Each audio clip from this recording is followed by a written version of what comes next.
Welcome to Panda Music Reviews. I'm your host, Red Panda, and in this or Red Panda album review, we're going to be putting Kanye's new album, Yeezus, to shame. Sorry, did I say that in the future tense? Yeezus actually put itself to shame the moment it was released. Ouch, let me get some aloe for that burn. In this episode, I'm going straight Raging Red Panda. That's why we got the war paint, we got the red gloves, we got the angry panda shirt. We're ready. We are ready to rage. As always, I provided a playlist in the description so that you can listen along while we talk about this album.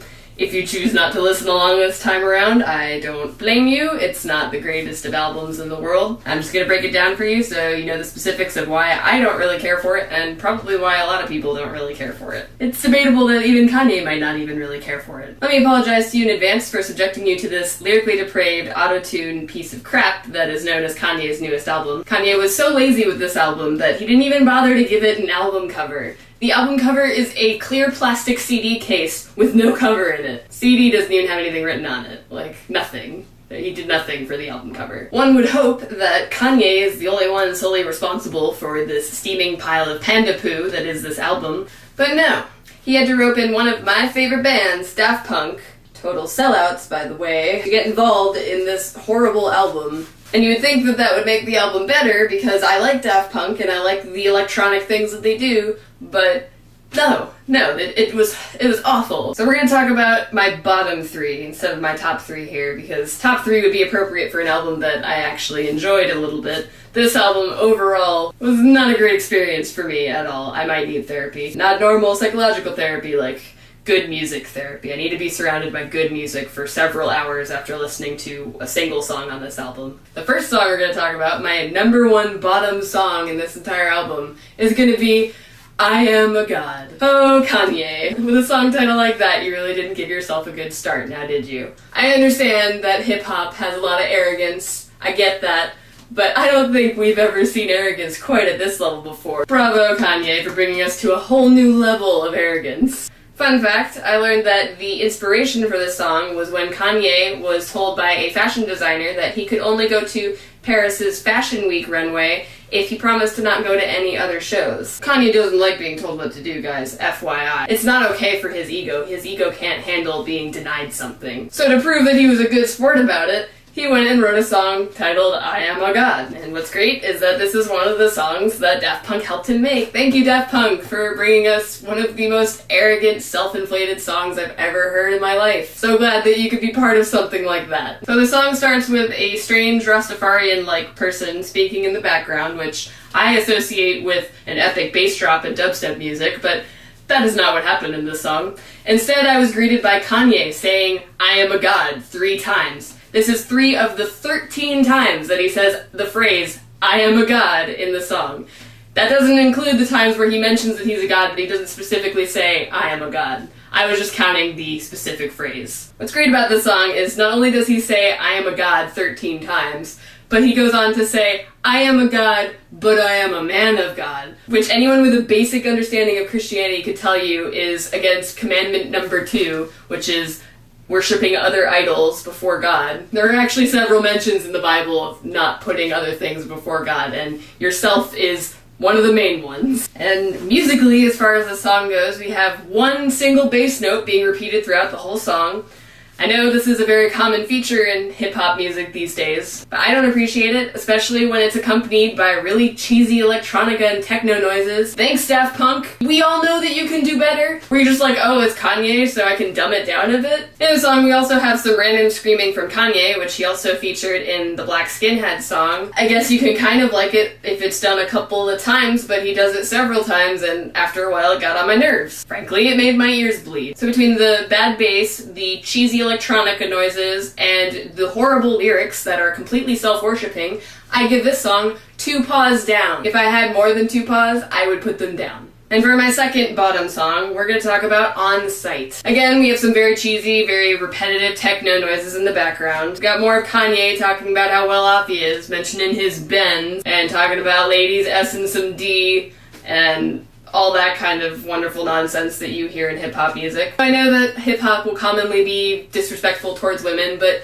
You'd think that because Kanye had a daughter recently that he might change his tune just a tiny bit so that he doesn't have to have such a long conversation with his daughter later on when she asks him, "Daddy, why did you say all those horrible things about women?" That is assuming that Kim and Kanye actually stay together and Kim doesn't get custody of little baby Northwest. We already know how ridiculous the name is, so I won't even cover that. This song reminds me that what was once a introspective, observant, almost humble Kanye West that wrote classics such as All Falls Down has now vanished with his claim to fame and piles of money. Really makes you miss those college dropout, late registration, and graduation albums, doesn't it? One of my favorite lines in the song On Sight, and I use the term favorite to describe something that I find hilariously stupid. Kanye needed to find a rhyme for his Benz. So, to rhyme with the word Benz, he says, "We're gonna get this place shaken like we got Parkinson's." Way to go, Kanye. Use a serious degenerative nervous disorder to describe something in one of your songs. Really makes you look like a badass. Now we're gonna move on to number 3, which is Bound 2. So once upon a time, Kanye West was actually quite good at putting samples in his music. In his hit song Jesus Walks, back when he used to be a little bit more humble about religion, he slipped samples in the song seamlessly, and they didn't get repeated enough to be annoyed by them. But this song reminds you how easy it is to ruin a song with samples and completely decimate any possibility of it being enjoyable. He uses the clip, "Uh-huh, honey," and "alright," so many times in the background that it distracted me from any possible message he may have been trying to get across. And what's really sad is that if he'd used it correctly, that Motown-like sound clip would have actually gone well with the song. But no, he had to use it repeatedly, to the point where it was like beating a dead horse. You're supposed to use samples to enhance your music, not be your music, Kanye. You of all people should know that. And then from that Motown-like tune that we have in the background with the "uh-huh, honey," we immediately go to a very bass-heavy sound clip from somebody singing completely differently in a melody almost entirely unrelated to the song. It's songs like this that made a lot of his diehard fans consider the possibility that he purposely made this album as crappy as he did. He wanted to prove, in all of his self-loving, that he can write anything. He can put out any kind of album, no matter how bad the quality, and you'll still buy it, and he'll still make money, and he'll still be very famous. Wouldn't that be a nice pat on the back for Kanye's ego? And since we've never done a Red Panda album review, I'm going to introduce you to the segment, The Silver Lining. Despite the fact that I am trash-talking this album right now, I want to have a segment where I explain to you some of the good points of the album, or good points of songs in the album. Because honestly, there are very few albums that you can say you got nothing out of. Except maybe Katy Perry. And I acknowledge that despite my negative opinions overall of this album, there are people that legitimately like this album. I've been told by some other fans that when it comes to this album, it takes a while for the music to stick. And I can't say that I'm in disagreement with that, because I have the same explanation for a lot of the less conventional indie music I listen to. Sometimes it takes you a few runs through the song before you actually start to really get into it. I get that.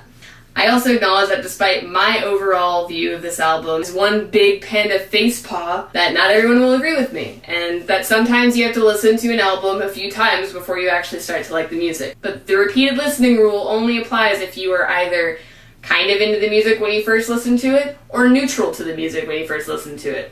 If you dislike the music as you are first listening to it, you will likely not start liking it over time. I understand that music can grow on you, but you have to be at least a little bit inclined to it in order for that to happen. So to end this episode on a positive note, I will say that I actually did enjoy Black Skinhead after a couple of listens. The beats are really solid. I liked the distorted melody. Wasn't a huge fan of the screaming. Would have been alright if he had left it to just a few screams, but then when he got to like 5 screams, I was kind of like, are we done yet? Are we going to be done screaming and yelling? Seemed kind of out of place, and it was really loud. And it kind of hurt my Panda ears a little bit.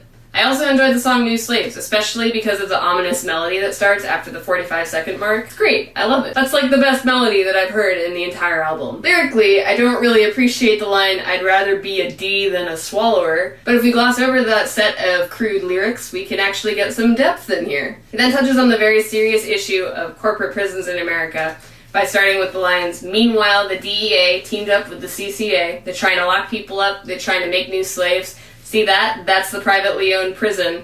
get your piece today. You may not personally agree with me, but I agree with Kanye. Prisons should not be privately owned. I say this because America is the #1 country for incarceration. We currently top the rest of the world for the number of people that we imprison every year. It's not really something that you want to be known for, especially in land of the free. I'm someone who believes that businesses should help people, and if you're going to make prisons into a business, you should make it more focused on rehabilitating people and preventing reoffenders, not imprisoning them for life. Especially when a lot of them are getting imprisoned for being drug addicts instead of being rehabilitated so that they can get out of their addiction and stop committing crimes. And since this is a topic that could inspire a rant so powerful that I could cover it in several videos, that means that this song actually made me think. We had lyrics that actually made me think, and they were delivered by Kanye West in his newest album. It's a very serious topic, and I personally appreciate that Kanye brought it up in one of his songs. Hopefully people will catch on to it, and maybe they'll get informed about the issue and they'll realize why privately owned prisons are such a bad idea. I honestly don't care if you enjoyed this Red Panda album review, or our par,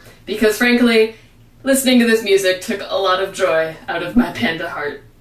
It did fuel my Red Panda rage, though. Regardless, I'll be back next week with another album review, hopefully with an album that I actually enjoy.